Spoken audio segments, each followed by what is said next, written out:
교회. 여러분은 교회하면 무엇이 떠오르시나요? 십자가, 성당, 성당에 모인 사람들, 교황님, 기도. 네, 개신교예요.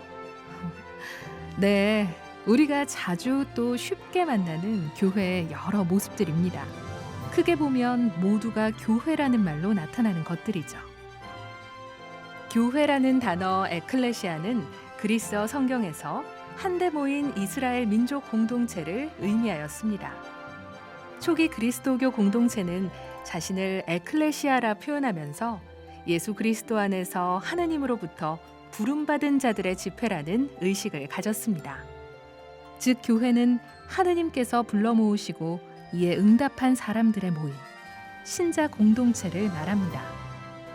우리는 흔히 내가 하느님께 오게 된 것은 순전히 나의 판단, 나의 선택으로 이루어졌다고 생각하는데요. 아닙니다. 그건 잘못된 생각입니다. 하느님께서 먼저 우리를 부르셨기에 우리가 하느님 곁에 있을 수 있게 된 것입니다. 부모님을 통해서든 친구를 통해서든 아주 작은 사건이나 말 한마디를 통해서든 말입니다. 하느님께서 나를 부르시는 경로는 예측할 수 없고 셀 수도 없이 많습니다. 그렇다면 하느님은 우리를 왜 부르셨을까요? 그리고 그 부르심에 응답한 사람들의 모임인 교회는 왜, 또 어떻게 시작된 걸까요? 하느님께서 우리를 부르시고 교회를 세우신 데는 우리에 대한 하느님의 지극한 사랑이 숨어 있습니다. 하느님께서는 당신의 창조 사업에 우리를 참여시키시고 또 친교와 사랑을 나누시고자 인간을 창조하셨습니다. 당신 닮은 모습으로 당신 손수 빚으시고 당신 숨을 후하고 불어넣어 주심으로 말입니다. 하느님의 지극한 사랑의 결정체가 바로 우리인 것입니다. 그런데 우리는 어리석게도 하느님과 같아질 욕심으로 선악과를 따먹고 하느님을 저버렸으며 하느님에게서 멀어져 갔습니다. 그러면서 하느님과 함께 있을 때는 없었던 죽음의 불안과 육신의 고통이라는 죄의 굴레를 안고 살아가게 됐습니다. 하지만 우리를 지극히 사랑하시는 하느님께서는 우리를 그대로 내버려 둘 수 없으셨습니다. 다시 당신의 영원한 생명, 당신과의 친교와 사랑으로 이끄셔야 했습니다. 그래서 하느님께서는 참 사람이신 성자 예수 그리스도의 모습으로 우리에게 오셨습니다. 그리고 당신의 생명을 우리에게 내어주심으로써 우리도 함께 죽음에서 부활로 나아갈 수 있게 해주셨습니다. 당신 안에서 말입니다.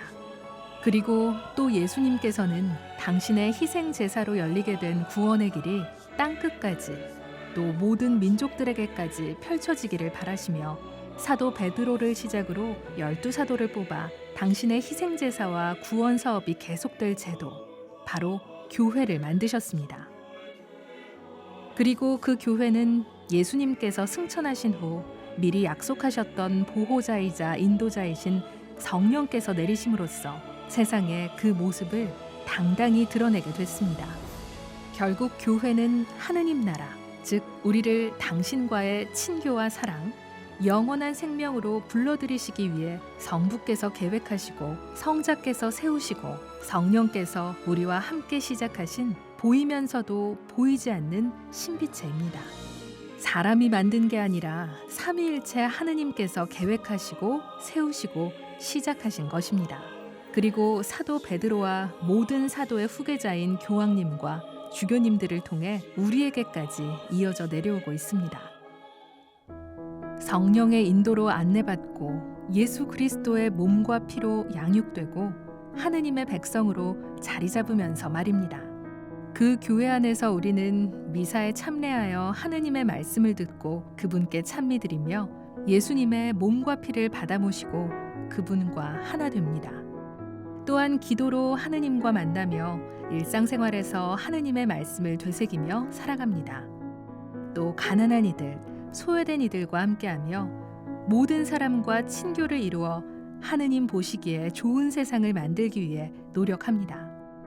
따라서 교회는 하느님과의 친교 안에 있는 하느님의 백성이고 예수님의 사업을 수행하는 그리스도의 몸이며 성령께서 머물며 이끌어 주시는 성령의 궁전입니다. 교회는 또 언제 어디서나 하나의 신앙을 고백하고 하나의 전례를 거행하기에 하나이고 비록 부족한 사람들로 이루어져 있지만 거룩한 성령께서 인도하시기에 거룩하고 모든 시대 누구에게나 똑같이 열려있기에 보편되며 사도 베드로를 비롯한 사도로부터 우리에게 내려오고 있기에 사도로부터 내려온다는 특성을 갖고 있습니다. 그리고 우리는 모두 교회의 지체이며 각자 하나의 교회이기에 하느님의 말씀, 복음을 전하는 교회의 사명은 우리의 사명이기도 합니다. 오늘도 교회인 우리에게 그리스도의 사랑이 다그칩니다.